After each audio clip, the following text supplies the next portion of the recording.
Bien, bonsoir à toutes et à tous. Bienvenue pour cette rencontre du développement. Je vais commencer cette intervention en français, mais nous allons laisser notre hôte s'exprimer en anglais un petit peu plus tard. Donc, je suis très heureux de vous retrouver ce soir. Comme prévu, nous aurons une intervention d'à peu près 45 minutes de Penny Goldberg, que je vais présenter dans quelques instants. Nos débats sont filmés, donc plus tard, lorsque vous pourrez poser des questions, n'hésitez pas à vous présenter.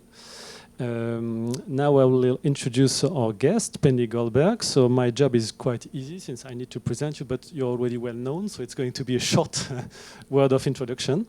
You were trained first in Freiburg, then in Stanford. You held various faculty positions in Princeton, Columbia, and Yale, if I'm not mistaken.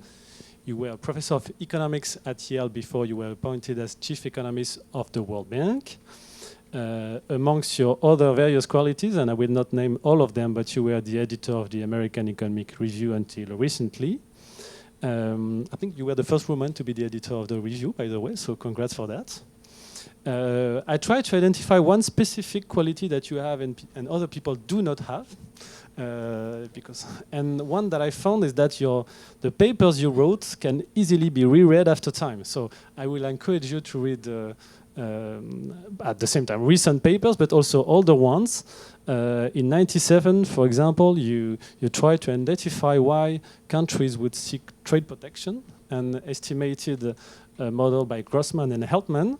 And you identified just 3 variables, for example, and I like the fact that you concentrated on just a reasonably simple model and well identified causality or close to causality, where basically you say that countries will, and it's of course a very contemporary important debate, why countries seek for trade protection, but import elasticity, import penetration, and also the organization of special interest group as the 3 main drivers for why country will seek trade protection.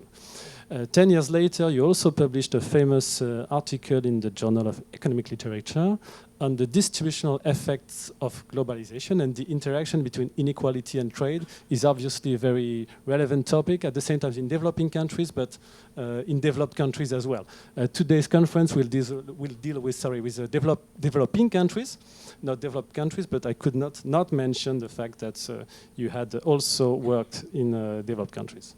More recently, you published a paper on human capital index. It's not today's topic, but I'm just mentioning it in case some of you want to ask questions later on. So without further delay, Pinelopi, you have 45 minutes for your presentation, and then we'll move on to the questions. But again, many thanks for accepting to participate in this conference, and then we'll take questions after your presentation. Thank you.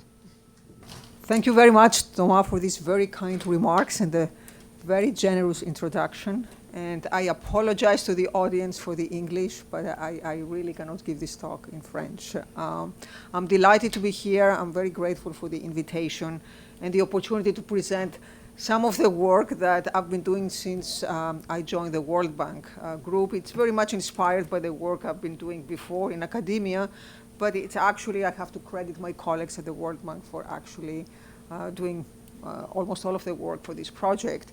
And Thomas mentioned that I had worked a lot on the distributional impacts of globalization, and this is a question of great interest to me and the bank, and I will have a lot to say about that later in the talk.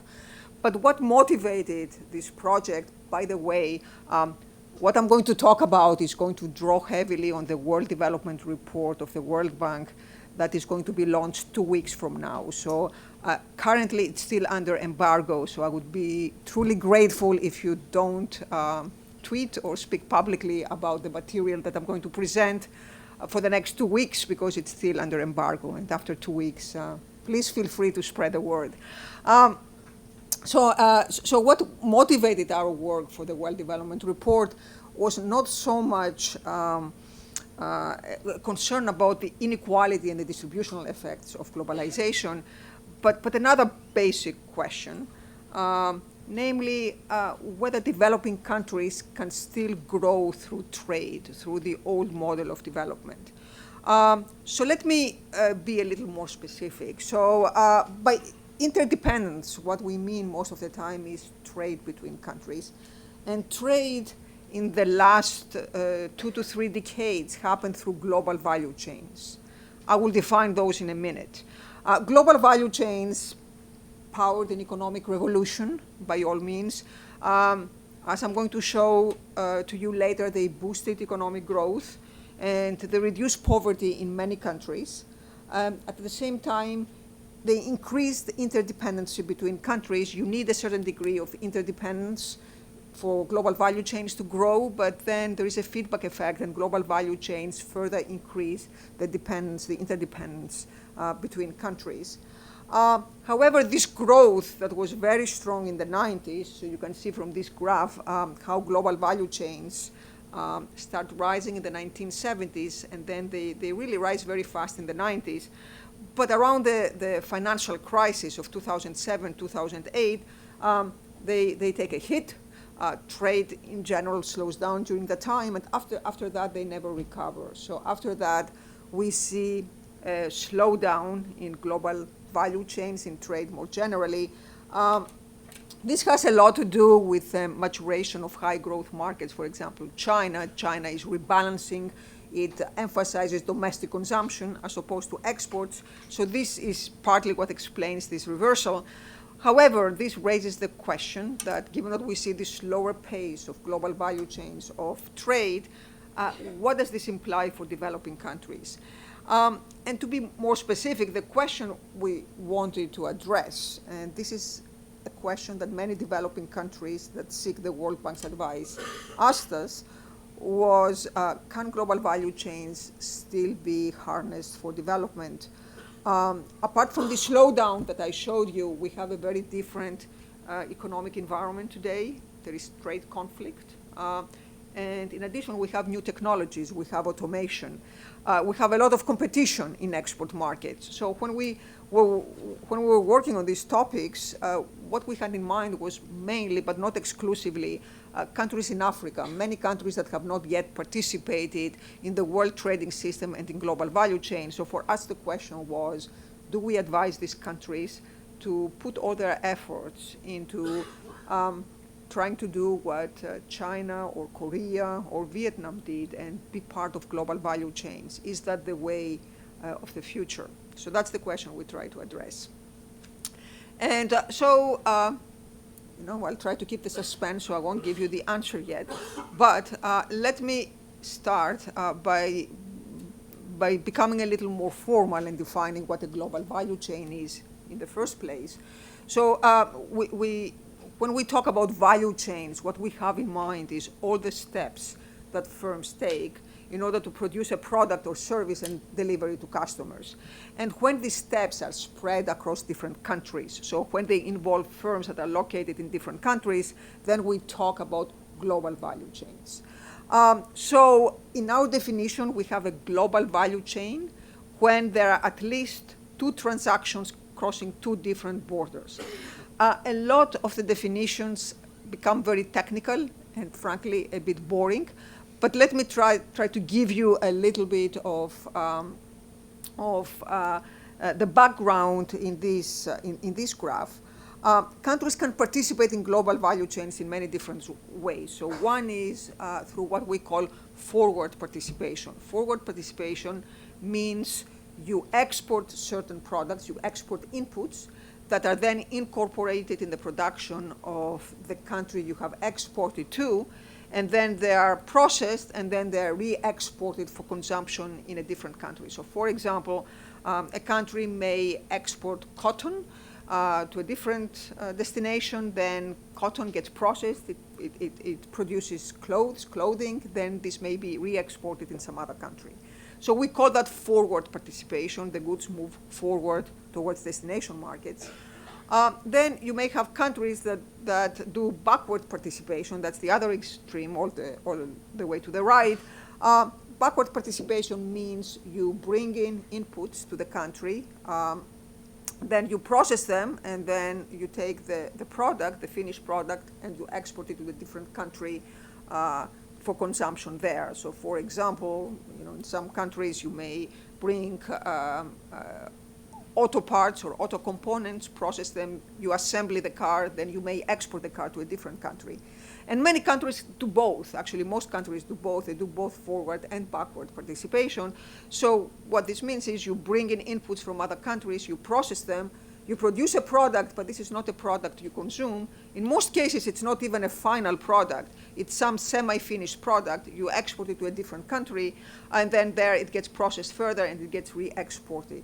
So overall, the picture that emerges is one where production is fragmented into many parts, many stages, many components, and these components cross the border all the time.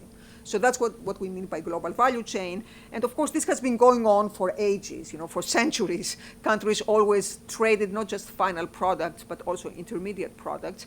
But you can think of global value chains as platforms that brought all this to a different level. Okay, so the framework we use to analyze these questions, the effect of global value chains, is as follows. So first we ask the question, what makes global value chains different? So why are they fundamentally different, distinct from standard trade? And there are two features that make them different, potentially very promising for development, but potentially also problematic. The first one is that, as I just explained, they involve hyper-specialization. You break up production into very small parts. And what this means is that, in principle, a country can participate without having the full capabilities to produce a product. That's why many viewed this fragmentation of production, these global value chains, as being a great promise for development. Because if you take Mexico, for example, Mexico didn't know to have the knowledge of how to produce a car in order to export cars, right? It could specialize in just a part of the car, in engines or in brakes or in tires, right? In just small parts of the car, and then it could export these parts to the United States and have assembly take there. That's one example. So this hyper-specialization may help countries. There is another reason that turns out to be even more important, and this is the fact that global value chains involve firm-to-firm relationships. So it's this relational aspect that's very important. And actually, this is an aspect that has been emphasized by sociologists more than economists. So in standard trade, we often have transactions in anonymous markets. In global value chains, you have long-term relationships between firms that know each other, and that facilitates knowledge and technology transfer. So to the extent that you care not just about producing a product, but really learning from other firms, global value chains are a good platform for doing that. This is the framework. This is essentially the definition of global value chains. And then one question we ask in the report is, what are the main drivers of participation? What determines countries' participation? There are four main determinants. Endowments, by that I mean how much capital, how much labor a country has. Geography, how close are you to big markets? The market size, how large is your market? And institutions, are you a country that in which contracts are enforced? This is obviously important for firms that operate there. Are intellectual property rights respected, and so on. And so that means fundamentals are quite important. And that also has led many to say, well, what you're saying here is that I need development in order to participate in global value chains and benefit from them. So then this is circular. But one point we make actually in our work is that many of these drivers can be influenced through policy. So it doesn't mean that a country has absolutely no power of affecting its destiny. So for example, foreign direct investment is a standard way through which countries can overcome constraints on capital. So apart from drivers, we'd look at outcomes. And outcomes are very important because ultimately the question we started with was, do we see any benefits of these global value chains? If we don't see any benefits for development, we know there are benefits to the firms, but are there benefits to the countries that participate? And if the answer is yes, then we should be encouraging countries to benefit, to join them. If there are no benefits, maybe we should advise them to do something different. The outcomes we are looking at in our report are growth, poverty reduction, inequality, and also the effects on the environment. So let me go briefly over some of the patterns we document. So the first pattern we document, and this may come as a surprise to you, I just started by saying that many countries in Africa, for example, have not participated. And actually, this is not quite accurate. I have to correct myself, because it turns out that all countries participate, but in very different ways. So some countries, and these are the countries you see here in orange or red, so the darker the color, the more intense the participation. So the countries here in reddish colors are ones that participate through commodities, primary commodities, or agricultural products. And there are many countries in Africa that do participate, in fact, in global value chains, but these are agricultural global value chains. Most of these countries participate through forward participation, so they simply export agricultural products that are processed elsewhere. The same applies to some countries in Latin America. Then there are countries, the countries you see in light blue here, that participate through what we call limited manufacturing. And limited manufacturing is mainly textiles, apparel, so products that are produced with simple technology, but where you use a lot of skilled labor and you take advantage of the low wages in developing countries. That's the main driver. I just came back from Vietnam. Vietnam is a classical case of a country that participates in limited manufacturing. Other examples were China in its initial entry into the world trading system, Korea, in its first steps, and so on. Then there are countries that participate through what we call advanced manufacturing, and advanced manufacturing involves more sophisticated products. So products that need skilled labor, more capital.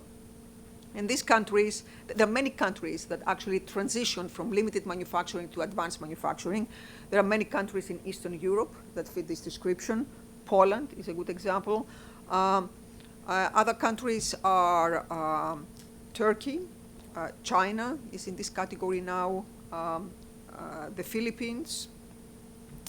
And then we have countries that produce the so-called innovation-intensive goods and services. So these are the more sophisticated products for which you need highly skilled labor, a lot of capital, and they're R&D intensive. And not surprisingly, these are concentrated in the most advanced countries, so in North America, in Europe, and this is actually the stage that most countries aspire to achieve one day. One line we repeat in the report is that actually global value chains are not a static concept, they're a journey. So many countries that we see in dark blue right now, they started through by participating through limited manufacturing, and little by little they made a transition to more advanced, more sophisticated forms of participation. There is no country that skipped a stage, that leapfrog into the future. And that's a question that often comes up, because if you look at some countries in Africa, for example, that still produce that still participate through agricultural products or commodities, one question we're often asked is there hope that we can leapfrog into innovation-intensive goods, just into producing services, so going from the red to the dark blue. And all I will say is, to date, we have no evidence of any country, not a single country has managed to do that. All countries went through the process, all the stages. So what are our findings regarding the effects? So let me start with growth and poverty reduction. We do find extremely strong and positive effects on growth and poverty reduction. So the countries that participate in the global value chains see beneficial effects. Why is that? Because firms that participate in global value chains, even after you control for their size, these are big firms, they tend to be more productive. So in this graph, you see a comparison between various types of firms in 3 sets of countries. On the left, it's Ethiopia. In the middle, it's Vietnam. These are both countries that have very high participation in global value chains and trade. And all the way to the right is our data from 100 developing countries. In green is the productivity of firms that both export and import. And you can think of those as being roughly the firms that participate in global value chain. So these are firms that do both. They import inputs, they process them, they export them. Then you have firms that trade, but focus only on exporting. This is the blue bar. And then you have firms that import only. So this is the purple bar. And throughout, over the whole world, we find very strong evidence that firms that do both are more productive. What accounts for that? There is plenty of anecdotal evidence that suggests, and case studies, that part of the reason for that is precisely what I mentioned before. These are firms that engage in that have long-term relationship with the firms they trade in other countries, with the firms they import from and the firms they export to. And these relationships, these long-term relationships, facilitate productivity improvements and knowledge transfer. For example, you can import very specific inputs that are exactly tailored to the output you want to produce. That allows you to be highly productive and achieve very high quality. So as a result of this high productivity, we find, as I mentioned, very high growth effects. And so what this graph shows you is what the cumulative growth effects are for countries that joined particular types of global value chains over the period of 20 years. So point 0 in the horizontal axis indicates the first time some country enters a particular type of a global value chain. And then we ask the question, so how much has this country grown 20 years later? So what's the cumulative growth? And in GDP per capita. And so there are some things to note about this graph. First, there is positive growth over time and very large growth, and that applies to all types of participation. So the three kinds that you see in the graph are in green, limited manufacturing, in blue, advanced manufacturing, and in purple, innovative activities. So agricultural commodities and raw materials are not here, and we actually don't find any growth effects for participation in these very basic global value chains. And so this is partly one of the reasons we don't see any growth effects. This is driven by what happened in Africa. So African countries do participate in these global value chains, but we don't see much growth there. So essentially, you can say that these graphs are driven primarily by what happened in East Asia and Latin America. So growth is positive and steep for all types of participation, but it's particularly pronounced for the case of limited manufacturing. So when countries, when firms start producing textiles and apparel, these simple projects, that's when you see the biggest growth effects. And this, of course, is partly because when the countries that join start with a very low per capita income. So, if you think about Vietnam, until 20 years ago, Vietnam had a 60% poverty rate, a very low per capita income. So at that point, it was relatively easy to make fast progress and show fast growth rates. As countries become richer, it becomes harder and harder to show positive growth. So, for example, the United States or European countries or France are in the purple part.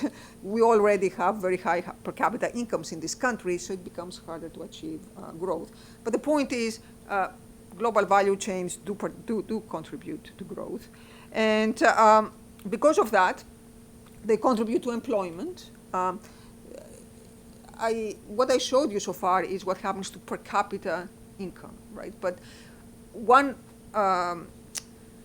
concern you may have is the firms that participate in trade, in global value chains, they tend to be large firms, and these firms are capital intensive. They use more capital than labor. So it could be that they generate growth, that they generate output, but do they generate jobs? Okay. The answer is yes, they do generate jobs in developing countries, and the reason for that is their scale.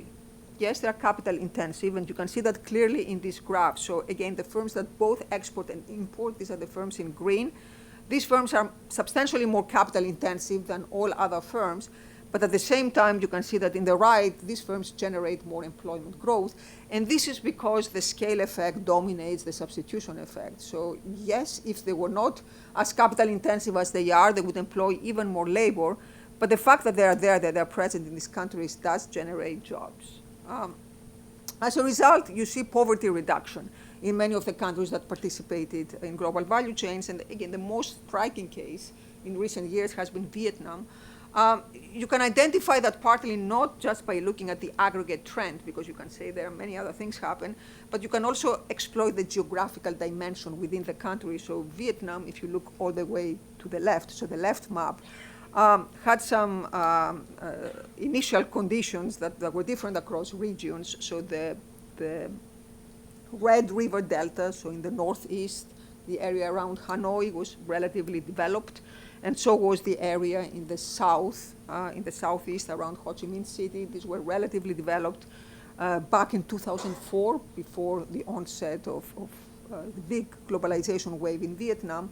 Then what you see in the middle map is that employment growth tends to rise faster in these areas as a result of global value chain location in precisely these areas. These are the areas where the global value chains go. Not surprisingly, there are a lot of good things about these areas. They're close to big markets. They are more connected. But these areas also grow much faster. So these two maps show you the employment growth. And then if you go all the way to the right, the map on the right shows the poverty reduction in Vietnam over the last 20 years. And of course, poverty was reduced dramatically all over the country. And this was not the result just of trade. There were also many other policies that the country followed.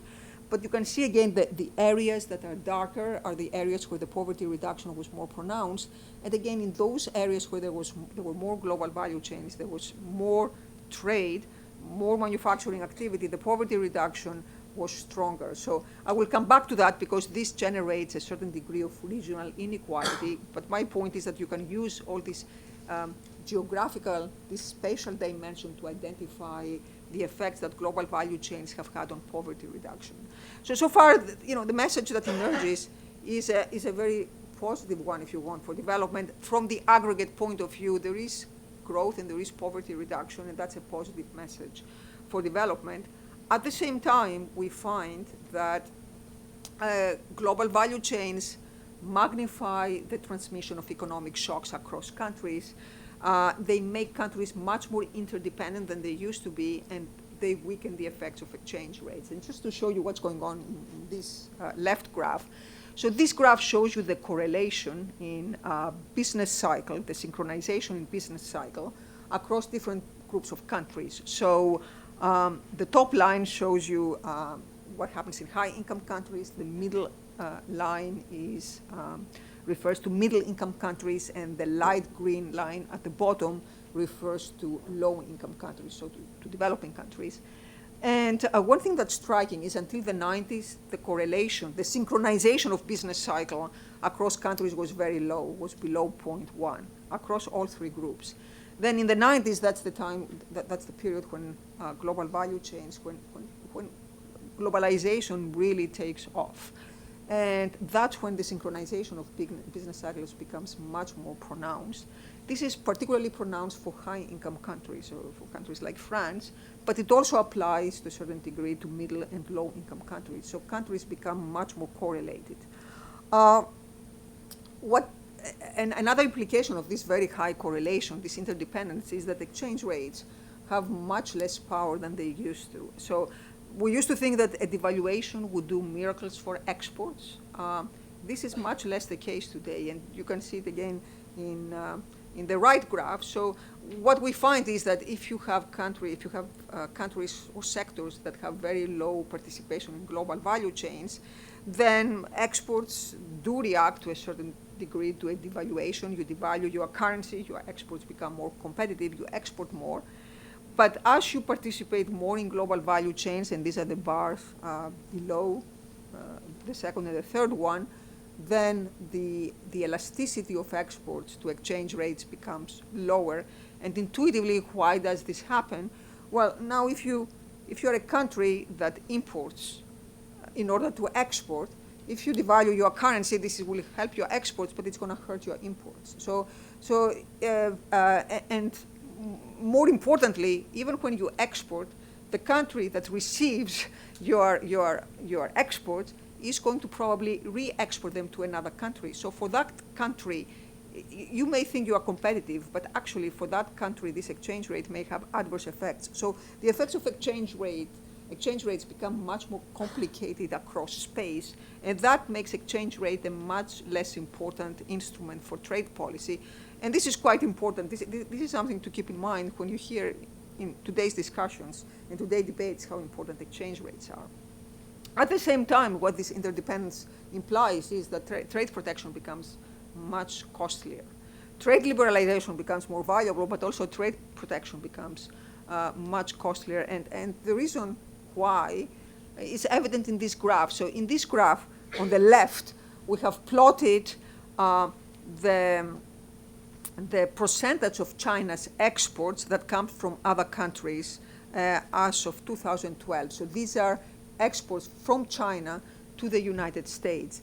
And what the various bars show you is the contribution of each country to these exports. So all the way to the left, you have Taiwan. Taiwan is the #1 exporter to China. After that, you have Malaysia and Singapore, Korea. So these are mostly countries in Asia. So all these countries export their products to China. They get processed there. Then China exports to the United States. So what this means is when the United States imposes a tariff on China, it doesn't hurt just China.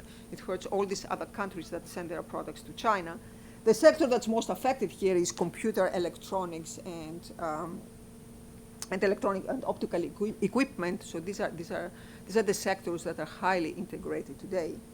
Vice versa, if you look at what happens when China puts a tariff on U.S. exports, again, U.S. exports are produced using not just domestic value in the United States, not just United States parts and labor, but also parts that come from Mexico. So that's on the right, the #1 country exporting to the United States for the purpose of re-exporting is Mexico.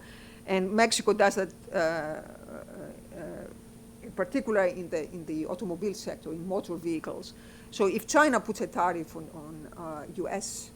On exports of the U.S. From the U.S. to China, it's not that the U.S. that's affected, it's also Mexico and all the other countries that trade with the U.S. So again, the world becomes much more correlated, and trade protection becomes also much costlier because there are these escalating effects.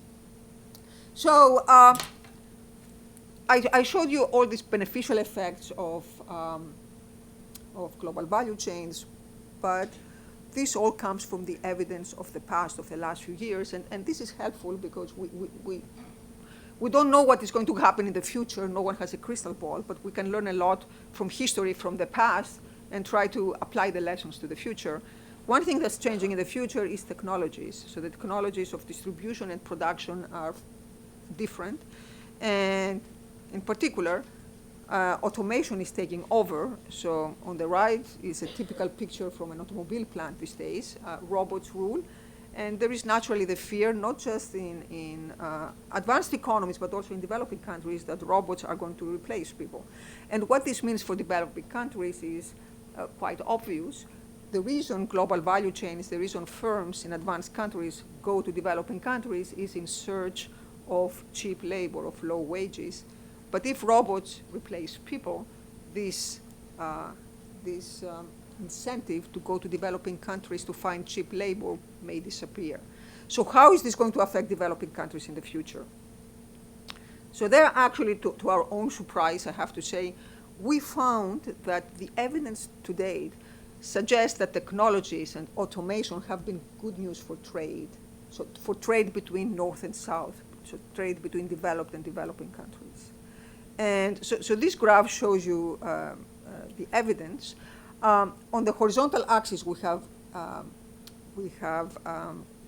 displayed the sectors in terms of increasing use of robots. So the sectors that are all the way to the right are the sectors that use the most robots. And this is, not surprisingly, automobiles, the automotive industry.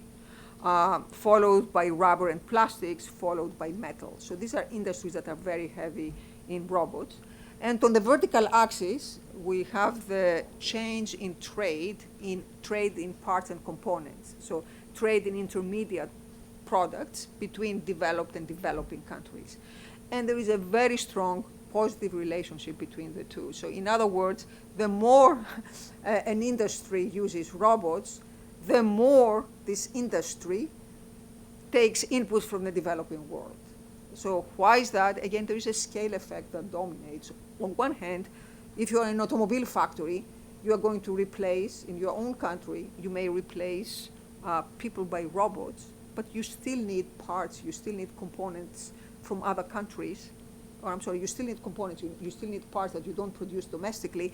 And so these parts and components, as of now, it's still cheaper to bring these parts from other countries. So we still see trade from other parts increasing. And in fact, new technologies have boost this kind of trade. And the reason is, again, that all these robots have a productivity effect. They make these firms more profitable.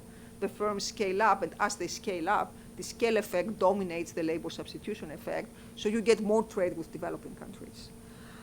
There is one industry where we see this very clearly. So this is a case study of hearing aid, and hearing aid is one industry where 3D printing took over. So in 2007, the industry switched completely to 3D printing, and at that time, many feared that this would mean the end of trade because there would be a very strong incentive for firms to reshore production domestically. So this did not happen. In fact, in that case, you see a very strong boost of trade. So the top line in this graph shows the rise in exports in this industry. Over time, there is a positive trend. So there is a pre-trend, exports are rising throughout the period. As a control group, we see what happens in many other industries that are closely related to hearing aids. So for example, Chapter 90 products, these are products that are very similar to hearing aid. High-tech products within Chapter 90, high-tech products, so very similar products. They all show the same trends, but you can see starting in 2007, hearing aid starts rising even faster. So, and that's due to the in the study that I'm talking about, this is attributed to the introduction of 3D printing. So again, what drives all this is this productivity, this scale effect, and as I said, this was surprising to us. So far, I've given you a very positive picture of global value chains. I can honestly say we decided to approach this with a very objective mind, but the effects that we find are truly positive in the aggregate. There are, however, costs. Not everything is positive, and so the next question we're asking is, what are the costs of participation? We focus on two types of costs, on inequality and the costs to the environment. And here are our main findings. I will list them, and then I will elaborate on each of them. We do find that the global value chains are distributed unequally, both across countries and within countries. We do find that the lead firms, the big firms, experience rising markups or rising profits, as we say. Many supplier firms in developing countries complain that they feel squeezed, that they don't feel they completely participate in the gains. We do find that global value chains contribute to a phenomenon that has been documented widely, mostly in advanced economies, but also in developing countries, namely the declining labor share, the fact that capital commands a larger share of output than labor these days. We do find that global value chains reward skill, so they benefit skilled workers over unskilled workers. And finally, while we find overall positive effects on female employment and the employment of the youth, we do find that women are found in lower value-added segments, so as a result, they get lower wages and they have less promising careers. So let me elaborate on some of these unequal effects of globalization. So let me start with profits, what happens to profits for large firms. So let me show you the story in a graph. So this is the case of textiles. And on the left, you can see what happens to profits in firms in Japan. The blue line shows the aggregate profit in the industry, so the aggregate markup, as we call it, over time. And the red line shows the degree of participation in global value chains. And the two go hand in hand. I mean, we have ways of actually identifying this causality here. So what is the story here? So again, very intuitively, when you have big firms in advanced countries that outsource production elsewhere in developing countries, the reason they outsource is because they want to lower their costs. They are in search of minimizing of lower costs. But these lower costs means that they have the potential of increasing their profit margins. Some part of these cost reductions gets passed through to consumers in the form of lower prices. So consumers, especially in advanced economies, benefit from that. We all benefit from lower prices for clothing, for example, precisely because a lot of this clothing is manufactured in developing countries, it's cheaper. So some of these cost reductions take the form of lower prices for consumers in advanced economies and also in developing countries, but prices don't move one for one with costs. Firms get to keep a good share of these cost reductions, so that increases their profit margins. So that's the mechanism that drives that. On the other hand, if you're a firm in India that supplies inputs, or in Bangladesh that supplies inputs to these companies, then you don't necessarily see any increase in profits. In fact, many of these firms feel squeezed, feel that their profit margins get squeezed. Again, as I mentioned, we just came back from Vietnam, and one complaint you hear very often from domestic firms. First, they're grateful for what firms have done, what the big global value chains have done for them. They've generated employment, but then they are trying to make it to the next stage, and then they complain there is very little, there is very little sharing of more sophisticated technology, and we don't always feel connected to the very big firms, and their profit margins remain as a result very small. As a result of this, we do connect global value chains to, as I mentioned before, to the decline in the labor share. You can see in this picture the decline in the labor share that has been documented both in high-income countries, these are the countries in green, and in developing countries in blue over the last few decades. A lot has been written about that, and there are many determinants. In our work, we asked the question, to what extent do global value chains have contributed to this? And the mechanism is what I mentioned before. You have these global firms, they are in search of low cost, they go all over the world, they keep their costs low, that allows them to increase profits. There is a bigger share of the pie. The pie increases, but a bigger share of the pie gets kept by capital, not by labor. So we conduct various counterfactual simulations, various decompositions that try to attribute this decline in labor share to various factors. We do find that there are changes in world demand or changes in domestic within industry factors. This you can take as a proxy for technology. So technological change itself contributes to a change in the labor share. But we also find that global value chains play an important role in the decline in labor share. What about women? Women's employment. In general, not just global value chains, but trade multinationals have good effects on women's employment in many developing countries. In this graph, what you see is on the horizontal axis, you have the female labor share in firms that participate in global value chains, and on the vertical axis, you have the female labor share in firms that don't participate in global value chains for each country. So if there were no effect of global value chains, all observations would be on the 45-degree line. If you look at this graph, there is obviously a lot of heterogeneity, but many countries are all the way to the right, meaning that firms that are parts of global value chains employ many more women.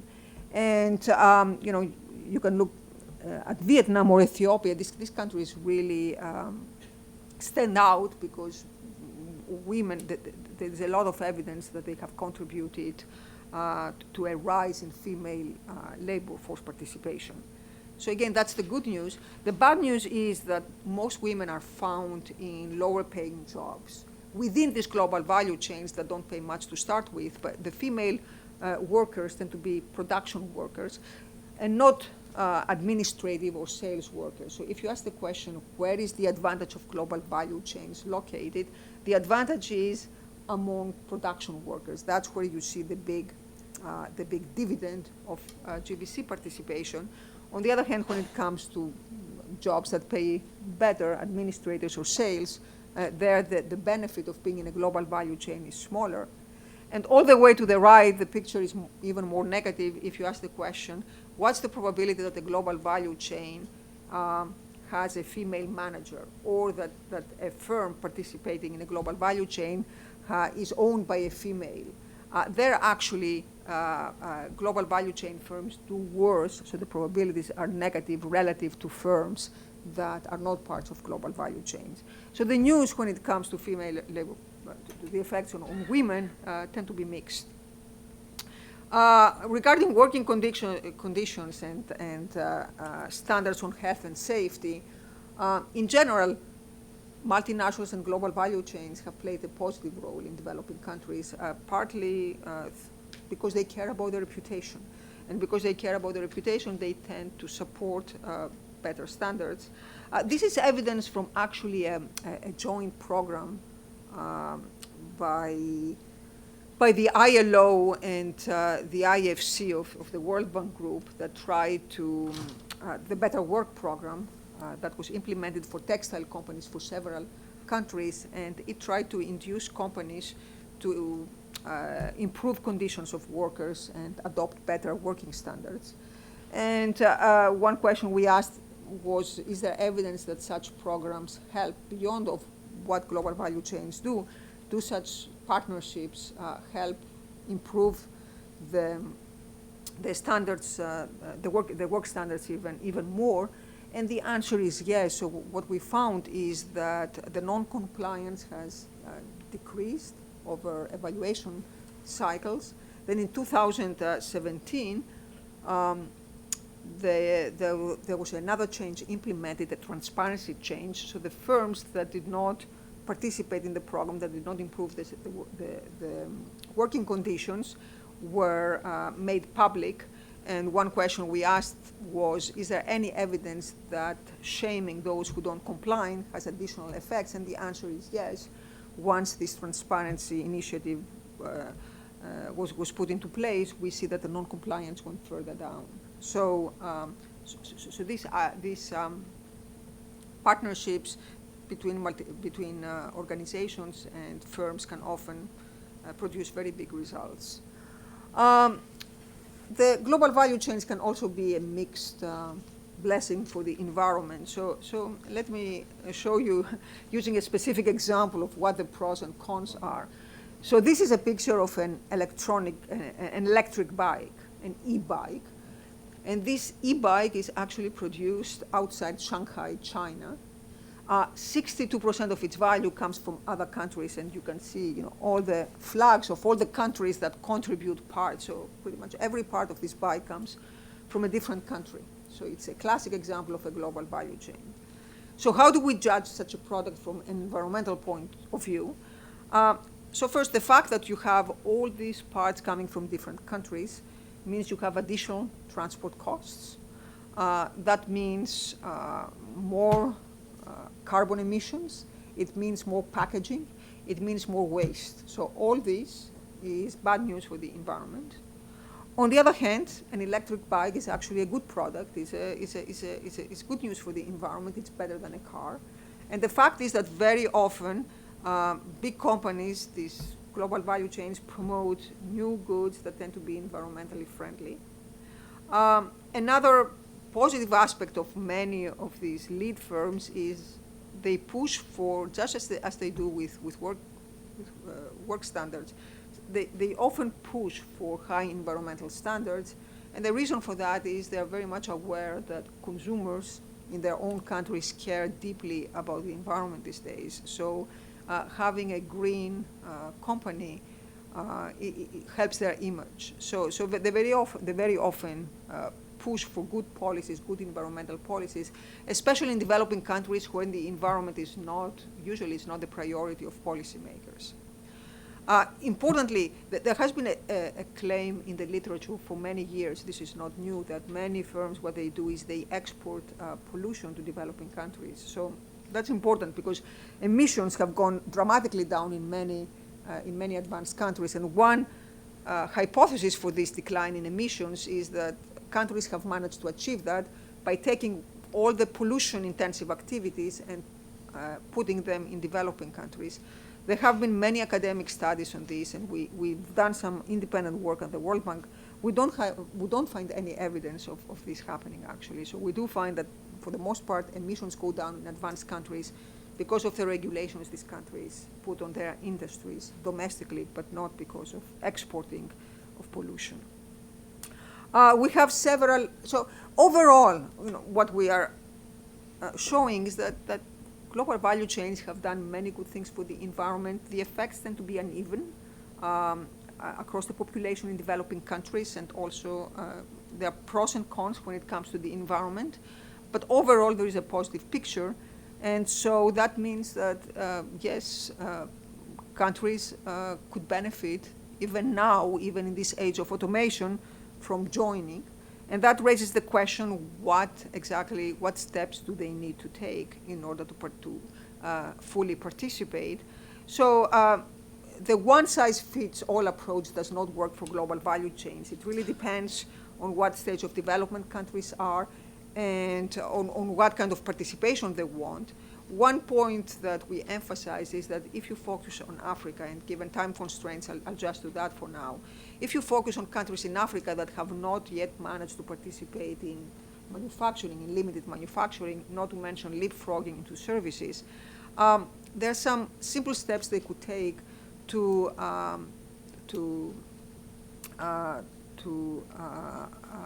help themselves start their journey, as we say. And the first one is to increase connectivity. You cannot have trade without connectivity. Connectivity in most of Africa is still extremely low.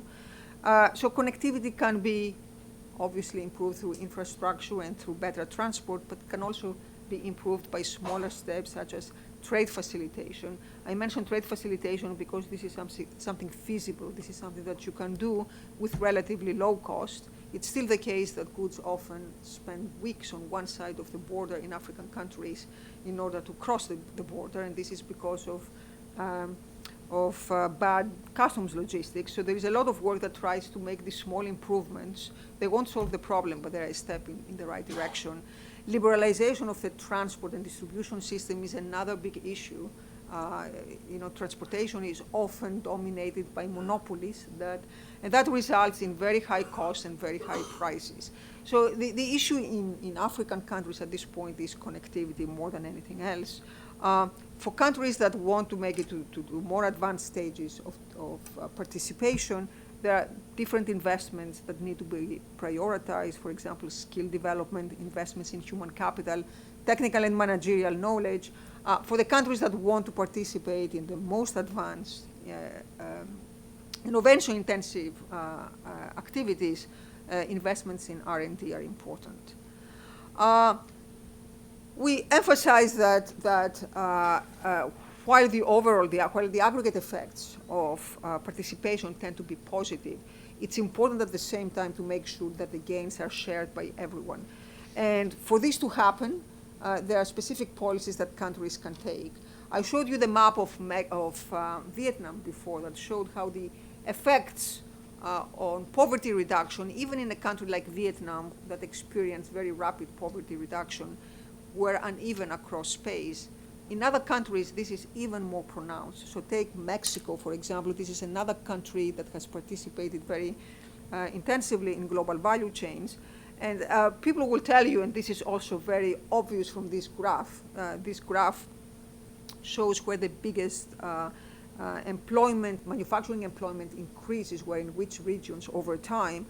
Most of the benefits in employment were in the north, in the border, along the border with the United States.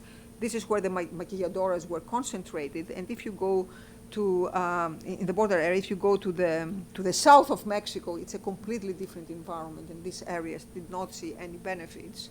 I've made the point in other work that the same kind of argument about the uneven special distribution of gains from trade also applies to many advanced countries, including the United States, including parts of Europe, and that often leads eventually to a very strong backlash against globalization. And so what this calls for is not for trade protection.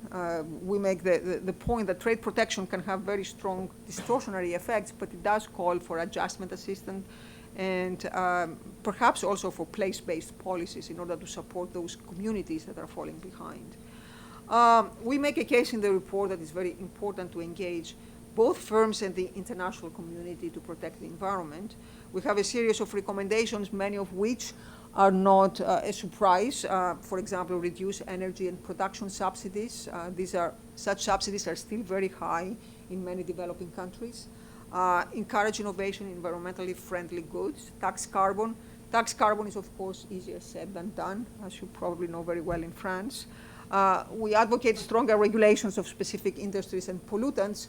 These are policies that are good policies, independent of trade, and these are all policies that are implemented by governments.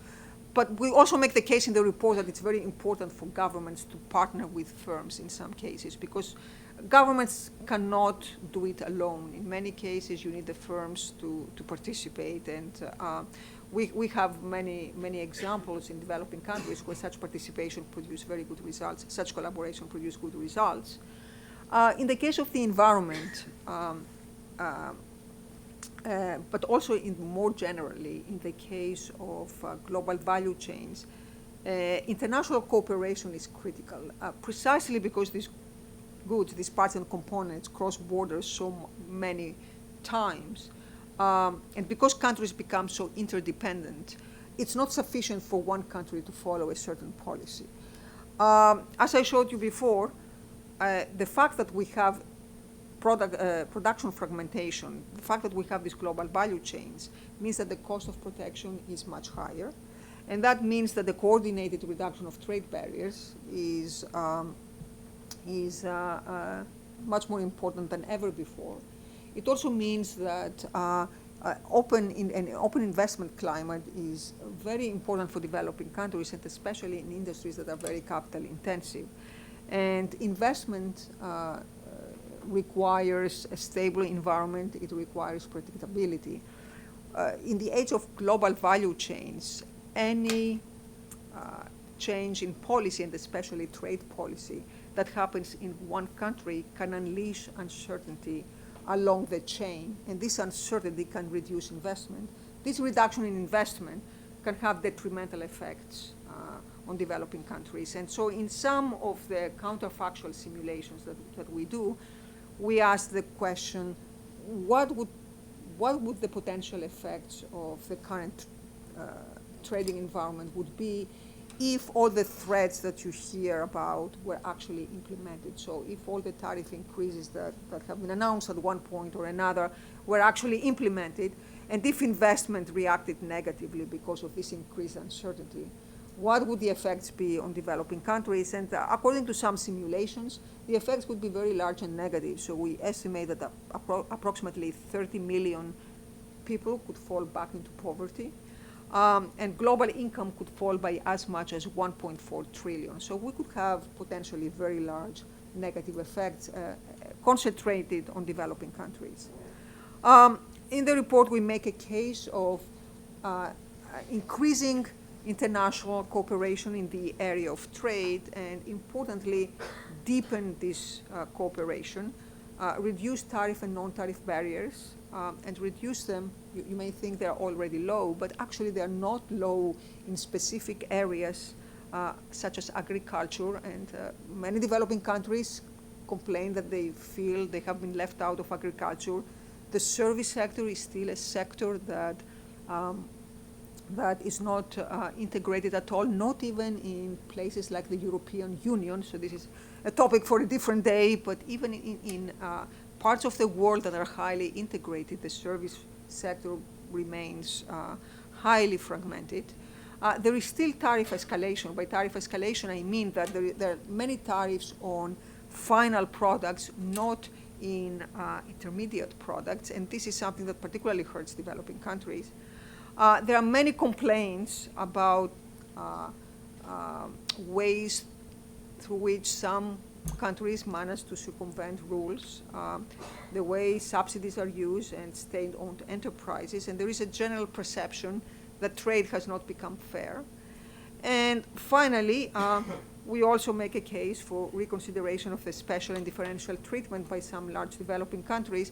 We argue that the special and differential treatment has a good justification, but it didn't always serve developing countries very well, because it led to an environment where developing countries did not participate as equal partners in trade negotiations. And also, given this treatment, they often had very little incentive to implement domestic reforms that might have actually benefited them.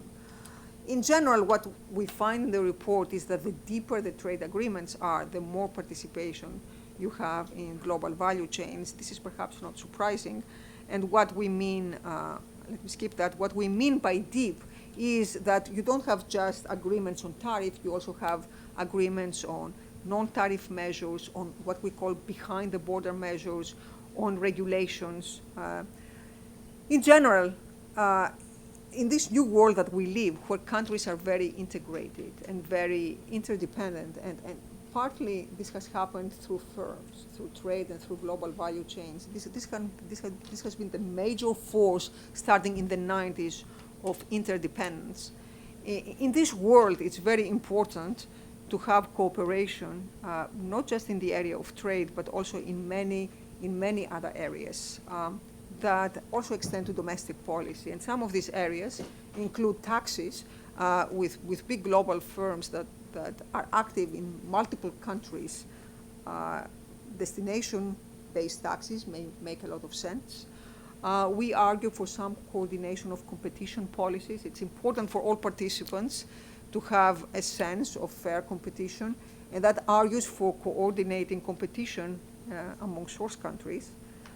Data flows are going to become a very big issue, are already a very big issue, but they're going to become an even important issue in the future. So let me also use this as an opportunity to advertise the next flagship report of the World Bank, the flagship report of the World Bank next year, which is going to be on data for development. And we want to use that report to touch on some of the very sensitive issues that arise in the context of data flows, of data management, of privacy, of competition. And all these issues are even more pronounced when they have to do with international data flows. And last but not least, there is coordination that we need to have on environmental issues. Environmental issues, climate change by their very nature, are issues that cross borders. You cannot address environmental concerns in one country without worrying about what happens in other countries. So international cooperation is more important than ever. So I will stop here. Thank you very much. And I will be very happy to take your questions and comments.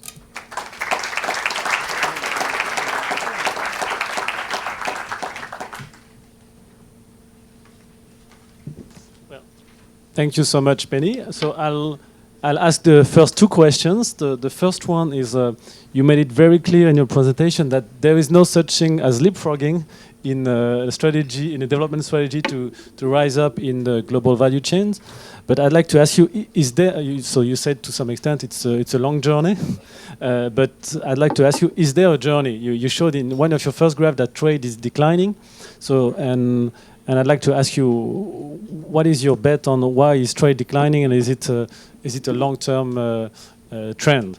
Is it because of protectionism? Is it because of sectoral changing with deindustrialization advancing in advanced economy, but also some developing countries encountering premature deindustrialization? So is it because industrial products in general are declining, that trade is declining, which would be then an issue for a strategy based on global value chains, because simply the magnitude of trade benefits would diminish. And the second question, you talked a lot about the benefits of trade on growth and a little bit of jobs on one of your slides, but I was wondering to what extent the decoupling between trade and jobs is a reality or not. You mentioned, of course, automation and the world of robots, but how you see things evolving in the future. It's important for us as a development agency, to basically know whether trade is a credible development strategy and to what extent. Merci beaucoup. Après, vous pourrez poser des questions en français ou en anglais. Dans ce cas-là, je ferai la traduction en cas de besoin. Thank you, Penny. Thank you, Thomas. You can hear me, right? So let me start with the first one. That's a very interesting question. So in order to answer it, you have to start by asking yourself, why do we see this dip in trade growth starting with the financial crisis? And there are many who have said, well, it's partly because the fragmentation ran its course. So if you take a car, you can break up production only up to a certain point. Eventually, you cannot fragment it more. So there is a technological constraint, and maybe we've hit this technological constraint, and we cannot go any further. I don't think there is any strong evidence for this, because we still see a rise in trade in parts and components. So there is no strong evidence yet that we've hit a technological constraint. I think what drives this trend is simply China. China is increasing its own domestic value. China is huge. Its export share is very large. And so when you compute these aggregate statistics, the developments of China are going to dominate. So we see that. So if you take China out, this decline in trade growth is not as pronounced. I do worry about how the trade tensions are going to affect the trend. So I've made this point several times in other work that while we don't see a technologically determined slowdown, it could be the case that the policies that we are following in recent years will eventually lead to a slowdown and a sustained deglobalization. But this is something that we will have brought upon ourselves. It's not technology that causes it. So that's your first question. About jobs, that's a very good question too. So as I showed to date, we find that that trade increases jobs in developing countries. However, and it also, machines and robots so far also increase trade. However, there is a real possibility that developing countries themselves adopt robots. And in fact, in Vietnam, robot adoption has been very fast. It could be the case that while there is more trade with developing countries, production in developing countries itself uses robots rather than people there. And if this happens, then yes, then eventually we'll see slower effects on job creation. But again, this has not happened yet. So, and in fact, so this does not come from our work, but it comes from the World Development Report of last year. What they find, they asked precisely this question: how do technologies affect jobs all over the world? And what's interesting is what they show is that jobs all over the world remain flat. Job creation goes down in the advanced economies, as you would expect. Job creation actually in East Asia goes up. Job creation in many low-income countries goes up. It doesn't go down. So the effects are very heterogeneous across space. And I remember talking to someone from Japan who said, well, if you think about it, in Japan, we have a problem of aging population. We need the robots, because without the robots, we would have no one to do the work. So robots are the answer to a huge deficit in labor. It's not that they take our jobs. It's they do the work that we cannot do because we don't have people to do it. So. Okay, merci beaucoup. Donc je propose qu'on prenne une série de questions. Donc peut-être madame, monsieur devant, puis madame après. On va en prendre 3 d'un coup, et puis on répondra en groupe. Peut-être madame, monsieur, et après monsieur. Merci. I'm Marvi Mehman from Pakistan. I'm a former social protection minister from Pakistan, but currently at Sciences Po taking an academic break. It was a pleasure to listen to you. And I was just wondering, you were talking about poverty reduction.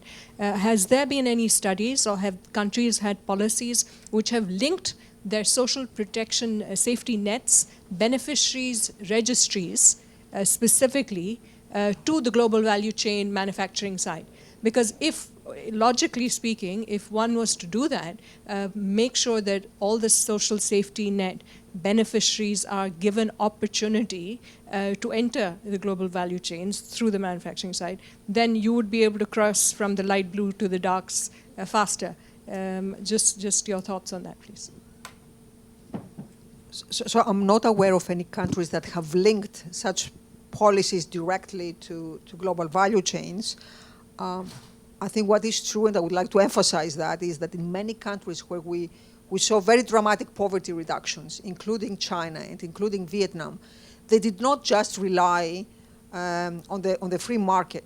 Well, it's not a free market. They didn't just rely on global value chains for poverty reduction. They also implemented very deliberate poverty reduction programs in order to help, to help the transition along. And I've argued several times that we need to think about poverty reduction and social protection programs exactly at the very time when we embrace these strategies that foster growth. In the past, our strategy, our thinking has often been, let's prioritize growth. Let's make sure that trade is open and free and firms come and we have foreign direct investment and we have fast growth. And eventually, when we have growth and higher per capita incomes, we'll worry about inequality and the sharing of prosperity. And I think this is the wrong way to think about it. We have to think about it at the same time when these policies are implemented. Il y a monsieur et madame après. Hi, thanks a lot for the presentation. I'm João, I'm a Brazilian student from HEC Paris. And we hear a lot that that trade is great for development, and you showed very concrete evidence here. But I keep wondering, why do we still have countries and politicians all around the world insisting in protectionist measures? So I can give my own country as an example. We had the Labour Party some years ago insisting on protectionist economic measures. We have a politician that is rising now, that is conquering a lot of people, a lot of followers with this type of speech as well. We have the U.S. With Trump that was elected with this type of speech as well, and now we have growth on the American economy, which is used by these people as a way to justify these protectionist measures. So how you see exactly after all of this evidence that we still cannot enter a consensus about trade being good for development? This is simply because trade generates winners and losers. So the distributional effects can be very large. And what recent work has shown, and this is also reflected in some of the graphs I showed you, most of these distributional effects are in the spatial dimension, and this matters for politics. So there was a lot of work in the previous decades that tried to look at the so-called skill premium. So there was a lot of work in the 90s that showed that the educated workers were earning much more than the less educated workers. The premium of education had increased over time, and there are many people who try to link that to trade, to globalization. They couldn't find any evidence of that.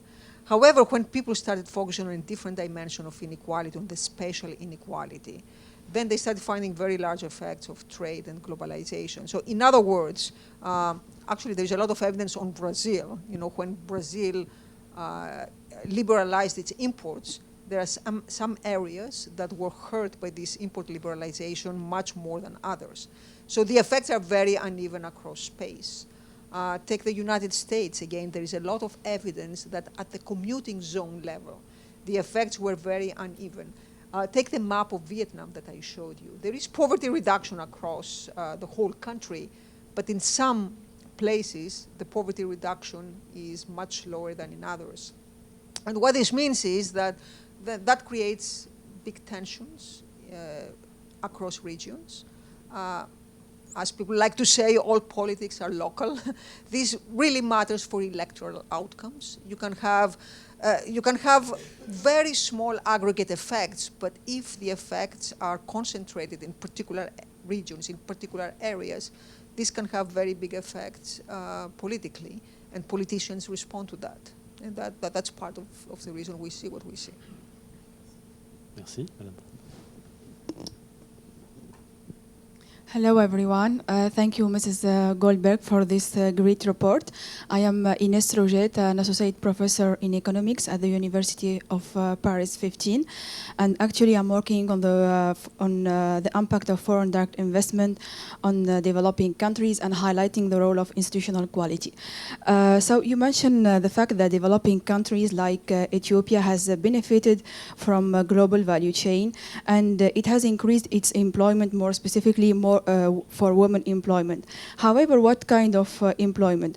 Do Ethiopian employees benefit from a transfer of technologies from these big firms? Is there a transfer of know-how from these big firms? Because this is how they can really benefit from global value chain, and not only big firms come to produce in developing countries, then after years they leave without a transfer of knowledge. Thank you. Thank you. That's also a very good question. So I cannot tell you about Ethiopia specifically, but again, I just came back from Vietnam, so I can tell you, and there are many similarities between the experience of the two countries, which I think generalizes to many countries at this stage. So Vietnam is right now formally a middle-income country. So it has managed to solve the big problem of extreme poverty. People are not starving.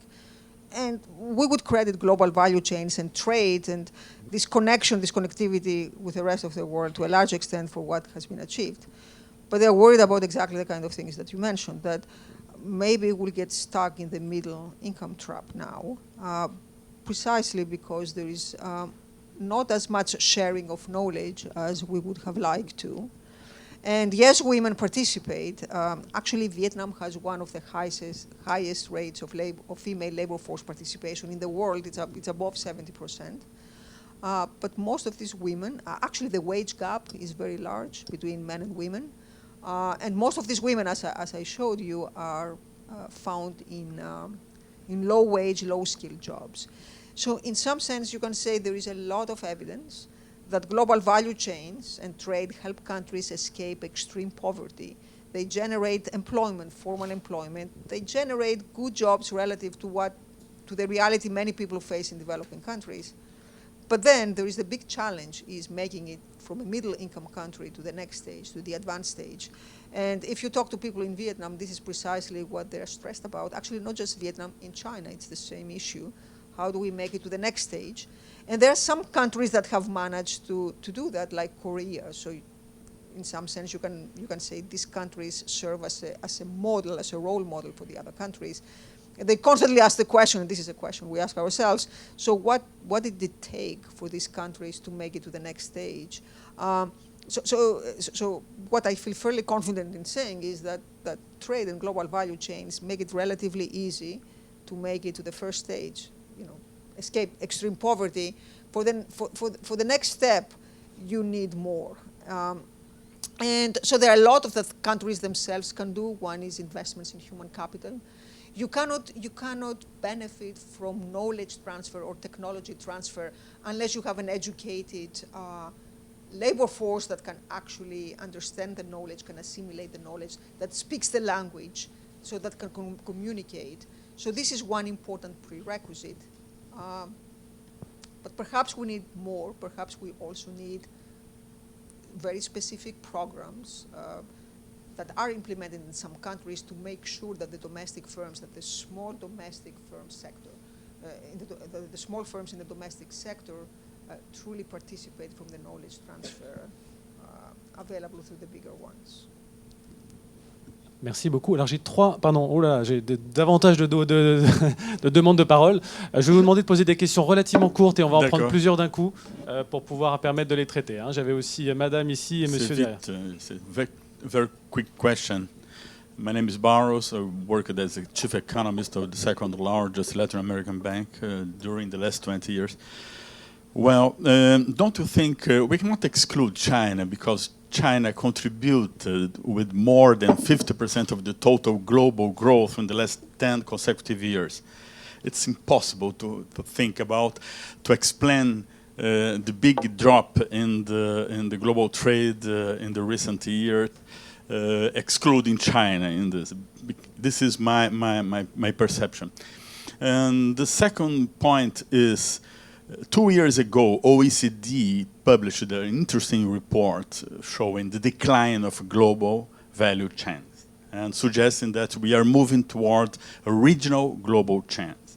I would like to have your view on this specific point. Thank you. Ok, merci. Il y avait donc une question ici, une autre derrière et encore 3 de l'autre côté. Donc que des questions et une au fond. Peut-être venez monsieur pour prendre le micro. Bonjour, je m'appelle Tammy Sasmeo. I'll ask in English. I'm a recent graduate of Sciences Po, and I'm working on a report to improve environmental and human rights elements of international trade. My question specifically relates to your recommendation for international cooperation. So there's been considerable stagnation in multilateral discussions, in part due to the reluctance of countries like the United States to reduce their agricultural subsidies. And I'm wondering if your report has any discussion of that particular topic. Merci, monsieur derrière. Après.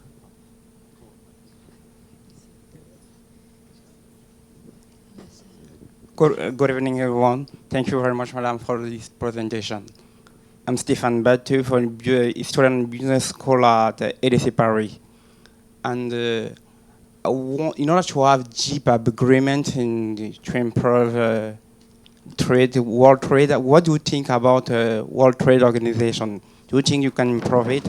And especially, what do you think about the subvention, the subsidy for enterprise? Secondly, a question is about Africa. We say that Africa doesn't really contribute, but they contribute in raw material. What do you think about PPP? PPP can do in human capital and infrastructure in order to have more connectivity in Africa and African around the world also. Thank you. Merci. Alors il y avait monsieur et après on passera de l'autre côté. Voilà.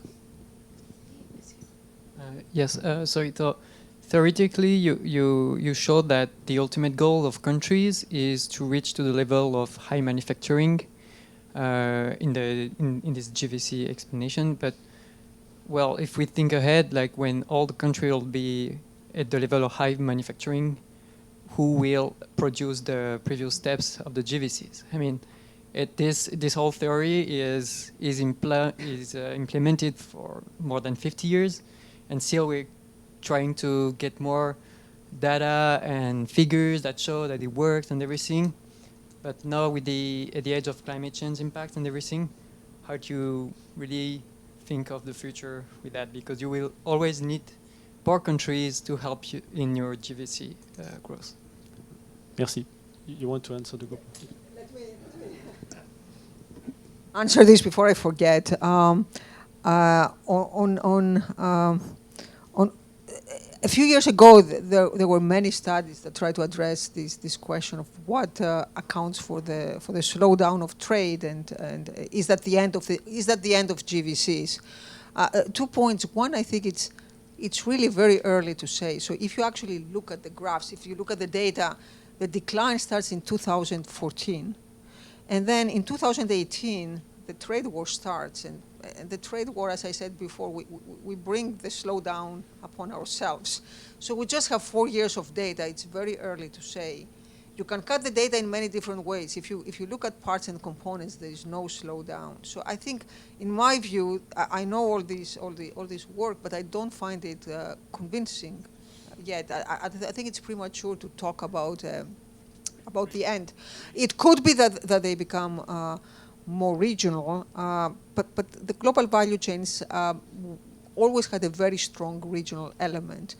I think it's important to answer this question without giving special consideration to China once again, right? Because when China was, before it started rebalancing, when it was playing a very important role in the world trading system, any trade with China, between, let's say, the United States and China, by its nature, was global, not regional. Once China takes itself out of the equation, this global component disappears. So anything that happens to China affects all the aggregate statistics. So it's very easy to interpret everything that has happened. We can give it different names, but you can very easily interpret everything that has happened in the context of China's rebalancing. But overall, in my view, it's not so important how we call it. What's important is, in my opinion, is it really driven by technology? So do we have a technological imperative that dictates the end of trade, or is this policy driven? And in my view, there is no evidence that this is technologically driven. I think it's to a very large extent policy driven, and that means it's a choice. Regarding agricultural subsidies, so we do make a very specific mention to agriculture, and we do point out that agriculture is not liberalized, and this is something that hurts developing countries in particular. So we try to share the blame, because it's, I think it's fair to say that a lot has been achieved through the World Trade Organization, through multilateralism, but a lot has not been achieved. The picture is not entirely rosy. There have been many valid concerns about the functioning of the world trading system, and agriculture is one of them, so we do point that out. About the World Trade Organization, as you probably know, it faces an existential crisis right now, and its future is very uncertain. The sad thing is, to a certain extent, I think it became the victim of its own success, because it grew very fast. At this point, it includes a very large number of members, many of whom have very different preferences, very different priorities. It's highly heterogeneous. The developing countries never felt they were equal partners. It often focused on initiatives that were highly controversial, like TRIPS and so on. I hope that it can be saved, but I think its future is very, very uncertain. Regarding the question of what will happen if eventually all countries transition, it's true that every country wants to transition to advanced manufacturing, because if we look at the data, the countries that have the highest quality of life, the highest per capita incomes, the countries in Europe are the countries that participate in advanced manufacturing. All these countries are transitioning to service-based economies. And eventually, it's a valid question to ask, who is going to produce agricultural commodities and who is going to produce manufacturing? I have to admit I haven't thought about this, because it's so far into the future that it's not something we are worried about yet. But you can easily imagine also a case. You can easily imagine that we go back to smaller scale production in some sectors, agriculture, for example. You can still participate in agriculture. Many of these countries are actually still producing agricultural commodities and exporting them. Maybe they will do that along with other activities. And maybe they can be parts of big agribusinesses that will allow them to capture some of the surplus. These are all questions for the future. Okay, merci. Il y avait encore, je crois, 2 questions de ce côté de la salle, et après on va boucler. Voilà, madame, et puis après monsieur derrière. Ah, pardon. Bonjour, je suis I'm an economist at CEPI in Paris, and I'm very interested in model of which model allow to escape the middle income traps. And of course, I believe I work hardly on trade, but I believe when I see I say you mentioned Japan, Korea, and Singapore, they have a specific model, of course, the integration in global trade, but for me, a specific thing about their model is how they invest in R&D, which they are outliers in the way they get out of the middle income trap. And if I see the level, other countries as India and China, what differentiate the moving up on the GDP per capita for me is the investment in R&D. So I don't know if multinational can reduce this. Can be a trade-off on how to invest. The good local government can invest, and this is one point. The second point is about Africa, because it's can Africa have the same model that those countries had in the past? to grow. And for me, new technology can make new models to get out of the, to increase in GDP per capita. And for me, Africa is an opportunity to get revenues from agriculture, but the modernization of this sector have to be strongly improved with R&D also, and how to manage it in a modern way their enterprises. And then once you get, because they are strongly endowments in human capital and lands, available lands it will be a pity to say to them, get out of agriculture and go directly to manufacturing. For me, it's not a good idea. Alors, monsieur, il y avait une question juste derrière et encore 2 rangs derrière. Voilà. Ah, alors il y aura 2 questions. Okay. Arnaud, madame, I'm a European director for an agribusiness company.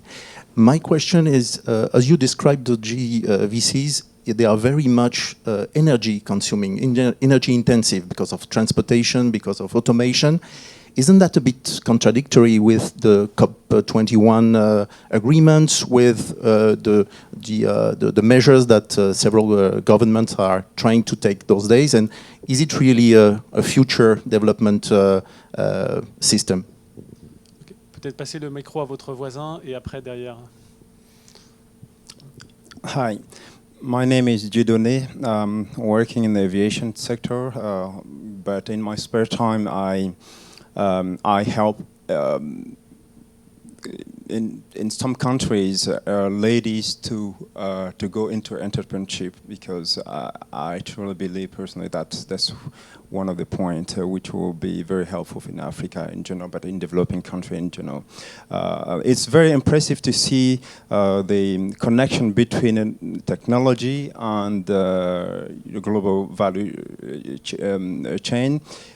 What I will ask you if you have any suggestion to some developing country. I'm talking about West African country who export a lot, cottons, for example, for Mali, or gold, or chocolate, or the raw materials from those countries. What will be the main driver to monitor from both the government and the firm themselves in order to be in that double export, import, and have the right balance and bring more employment, more value into the country? Merci. Vous pouvez passer le micro juste derrière vous. Ce sera la dernière question. Yasmin Osman, I'm an economist at the Africa department here at AFD. I had one question. I wanted to know your point of view about the African Continental Free Trade Area. Is it an opportunity for these countries, or is it too early for them? Do they still need to industrialize? Because right now they export too much of natural resources. They lack infrastructures. Thank you. So there were many questions about Africa, so let me answer them all together. But before I do that, let me answer the other questions that were not about Africa. So about how to make it out of the middle income trap. So again, this is a question that most countries are very, very much interested in.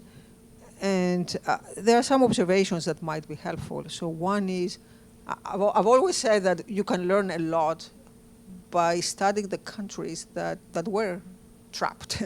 And one such example is perhaps Mexico. Mexico is very relevant in this discussion because it's the ultimate global value chain country. It participated very intensely in the global value chains, but it didn't have the trajectory of Korea. And so we can identify some differences. One is Mexico didn't invest heavily in human capital. In fact, there was an effort to keep wages low in order to remain competitive. And I think this is an important message in our report, in our work, that if you want to move up, you need to invest in human capital. This may be good because of many reasons anyway, but you are not going to be able to grow and become an advanced country if you don't invest in people. And of course, there are many other follow-up questions. So what kind of human capital? And that is going to depend on the country, but without investments in human capital, this is not going to, you're not going to advance. it's very easy to say also countries should invest in better institutions.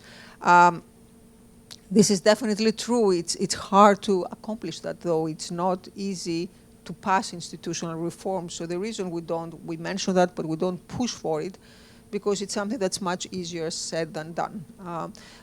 But again, if you actually try to characterize the countries that we think of as having a high quality of life, these are countries that do have good institutions.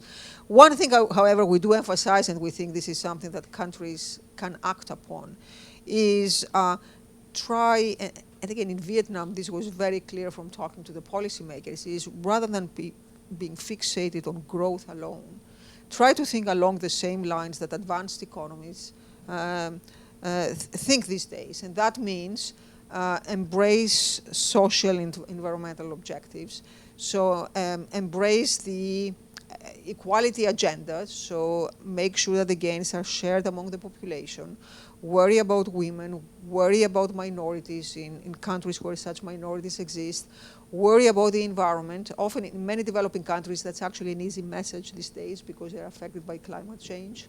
And in doing so, not only do they set the foundations for further development, but in some cases they also generate growth because they have to figure out solutions to these problems.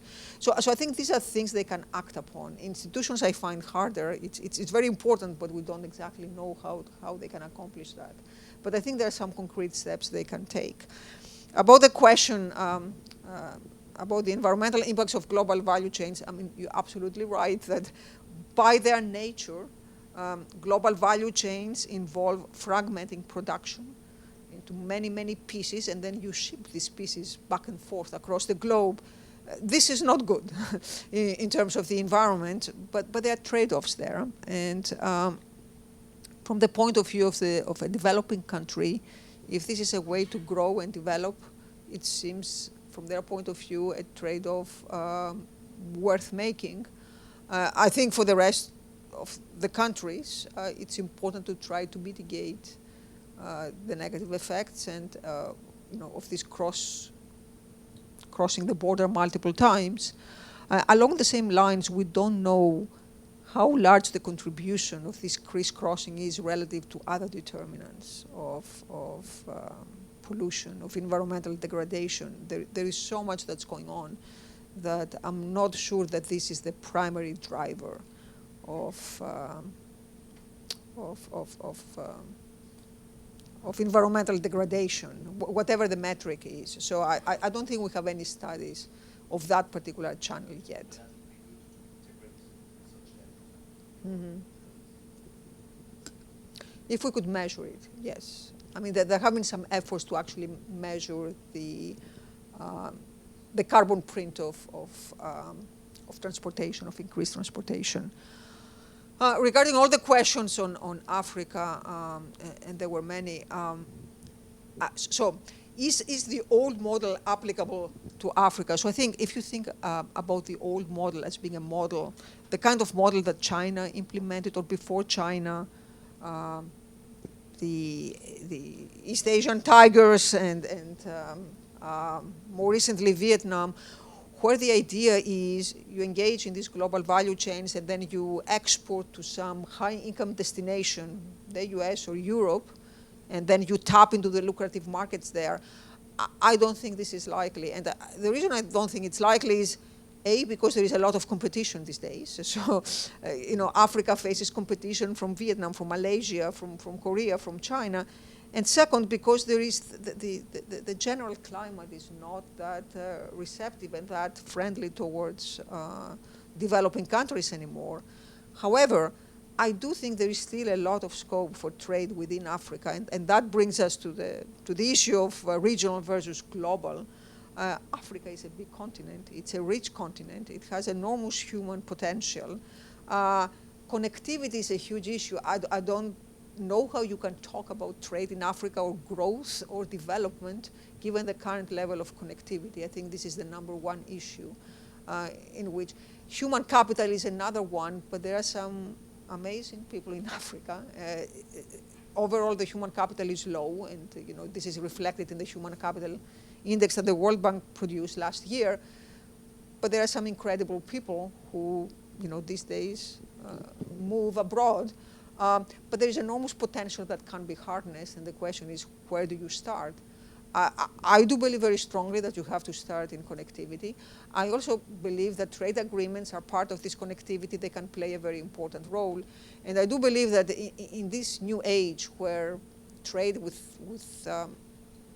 high-income destinations far away may prove not particularly promising, there is a lot of scope for exploiting a very large, a very large regional market. And imagine an integrated Africa. There could be enormous economies of scale that could be exploited. There could be benefits in agricultural production. I do think that Africa could develop by relying to a large extent on itself and not on lucrative export revenue from other countries. But for this to happen, there are some important preconditions. Bien. Merci beaucoup à toutes et à tous pour votre participation. Thank you so much, Pinelopi, for taking the time to do this conference and answer all the numerous and sometimes tricky questions that you were asked today. But again, we hope to hear from you very soon. And again, let me remind you, je rappelle à tout le monde que donc des éléments qui venaient un peu en avant-première du rapport sur le développement mondial ont été présentés. Et donc, on vous demande, s'il vous plaît, de ne pas les tweeter, publier d'ici au moins 15 jours. Voilà, merci à toutes et à tous pour votre discrétion. And thank you so much, Pinelopi, for coming again. Thank you very much.